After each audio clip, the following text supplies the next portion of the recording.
વડોદરામાં ગેરકાયદેસર વસતા વિદેશીઓ વિરુદ્ધ પોલીસનું મોડી રાત્રે ઓપરેશન, એક મહિલા સહિત 7 બાંગ્લાદેશીઓની અટકાયત કરાઈ। વડોદરા શહેરમાં ગેરકાયદેસર રીતે વસવાટ કરતા પરદેશી નાગરિકોને ઝડપી પાડવા માટે વડોદરા શહેર પોલીસ દ્વારા મોડી રાત્રે એક વ્યાપક અને સઘન શોધ અભિયાન હાથ ધરવામાં આવ્યું હતું। શહેરના સંવેદનશીલ ગણાતા સયાજીગંજ, ફતેપુરા અને નવા યાર્ડ સહિતના વિવિધ વિસ્તારોમાં પોલીસે ઓચિંતું ચેકિંગ શરૂ કર્યું હતું।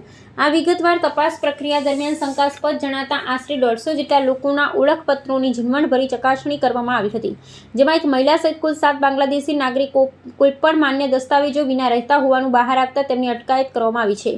આ આખી કાર્યવાહી અંગે પત્રકાર પરિષદમાં માહિતી આપતા વડોદરા શહેર પોલીસ કમિશનરે જણાવ્યું હતું કે રાષ્ટ્રીય સુરક્ષા અને સ્થાનિક કાયદો વ્યવસ્થાને સુદૃઢ રાખવાના ભાગરૂપે વિશેષ ઓપરેશનનું આયોજન કરવામાં આવ્યું હતું। પકડાયેલા તમામ વિદેશી નાગરિકો ભારતમાં કયા માધ્યમથી અને કોની મદદથી પ્રવેશ્યા હતા તે દિશામાં સઘન પૂછપરછ કરવામાં આવી રહી છે। આ ઉપરાંત સ્થાનિક સ્તરે તેમને આશ્રય આપનારા કે નકલી દસ્તાવેજો બનાવી આપનારા વચેટિયાઓની સળવણી અંગે પણ કાયદાકીય તપાસ તેજ કરવામાં આવી છે।